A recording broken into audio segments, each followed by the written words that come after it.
So I get asked the question a lot, what is AOA all about? And so this is my answer to that question. So what I notice is that people, especially in America, especially in the Western world, have two major problems. One is they're constantly stressed out, and two, that they're not enjoying themselves. And this has a massive impact. The first impact is in your personal life. If you are stressed out all the time and you're not enjoying yourself, what that means is you're not learning as quickly. It means that you are going to die sooner. It means that you don't have as many friends. There's all sorts of evidence that tells you what stress and lack of enjoyment is going to do in your life that aren't good. But there's a bigger problem than that. The problem is that if I'm under stress, I feel like there's a threat. And the problem with treating the world as a threat is that eventually the world reacts like it's a threat. And you can see this everywhere. You can see this in the political parties. You can see this between countries. You can see this in families. You can see this with teenagers and their parents. They're constantly feeling like they're under threat, and then they're treating people like a threat, and then people act like they are actually a threat.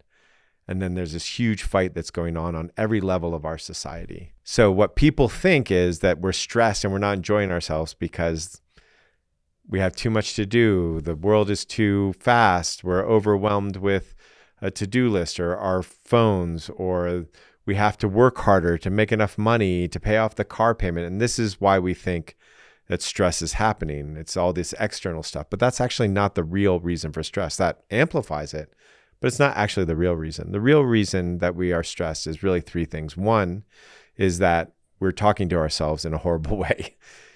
We're constantly beating ourselves up. And if you're constantly under attack, you feel stressed. If you had a boss who was sitting next to you and saying, you should have done that better. Why didn't you do this? You're messing up. Why haven't you gotten further along since you're 40 years old? You'd be stressed, especially if it was talking at you 10, 20 times a minute, which is what the voice in your head is actually doing. So that's a huge cause of stress. The second one is not actually feeling our emotions. If you stop feeling emotions right now, take this moment and try to stop feeling all of your emotions. And you'll notice, just like I'm doing right now, you have to constrict your muscles to do it. And that literally is what it's like to be physically under stress, to tighten your muscles. That's the second reason that we're mostly under stress. And the third is that we don't have that connection anymore. The longest study that Harvard ever did was all about how when we have a great sense of community, everything is better. We live longer, we're happier, our lives are more successful. But we don't have that sense of community anymore. We don't even have that sense of connection with ourselves. And if you do have that sense of connection with yourself, you're far less stressed. At Art of Accomplishment, what we're doing is we're going to the root, which is the way that we talk about ourselves, the way that we relate to emotions, and the amount of connection that we have. Now, the way we think about those three things is very different than most people. So most people think about the relationship we have with ourselves as we have to improve. I have to do some self-improvement. The problem with self-improvement is that's just more abuse. That's just more attack. Why aren't you skinnier? Why aren't you happier? Why aren't you more realized? Why aren't you more awakened? It's just another form of attack. Whereas if you just realize, understand who you are, the same way you would understand how to use a computer, things start working. It doesn't work as well if you're like, God damn it, I can't use a computer. Why can't I use a computer? I got to get better at the computer, as it does to understand how a computer works. And then you don't have to worry about getting better. You understand it. It's the same thing. If you understand yourself, things work a lot better. So we move away from self-improvement and we move towards self-understanding. The second thing that we do is in emotions, we go for what we call emotional clarity. You can also call it emotional fluidity. So typically, because our brains are scared of emotions, we have these two thought processes. Either I have to manage my emotions or I'm going to be taken away by my emotions. I'm going to lose myself in my emotions. But there's actually this other opportunity, which is to feel your feelings, to express your feelings in a way that doesn't hurt anybody, in a way that doesn't take you away. And so think about it like this. People typically are like, okay, I can't get angry because if I get angry, I'm going to hurt somebody. And so their mind is, oh, either don't get angry or you're getting angry at screaming at somebody. But there's another option. You can just get angry and not hurt anybody. You can just feel your anger.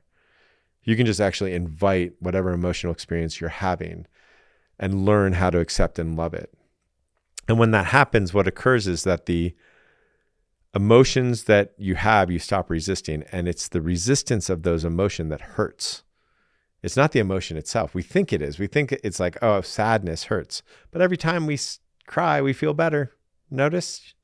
Or we say, oh, the anger is going to destroy everything. But if we actually get angry, but without doing it at somebody, and we just like move that anger, we feel more alive. We feel more vibrant. And so we're talking about a path that allows for those emotions, but we do it in such a way that it doesn't carry you away and have you lost or indulge that emotion. And then as far as connection, the way we look at that differently is a lot of people are like, oh, connection is about the other person, but the connection isn't about the other person. It's about yourself. My capacity to love myself is very highly correlated with my capacity to love you. My capacity to be honest with myself is very highly correlated with my capacity to be honest with you. My ability to connect with myself is very much reflected in my ability to connect with you. And so we look at that connection not just as, oh, how do you connect with somebody else? It's how do you connect with yourself? And what we learn is that when you're connecting with other people, and we do so much of our work, not as a film like this or not as a lecture, what I'm doing right now, a lot of our courses are all about doing this work with other people, connecting with other people, learning to connect more deeply with others by learning to connect more deeply with ourselves. So that's how we do it. And then everything else falls out of that. Meaning, let's say you want to stop procrastinating. How do you stop procrastinating?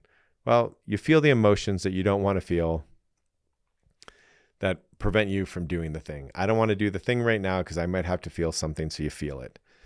You also stop procrastinating by being in connection with other people. Let's do the work together.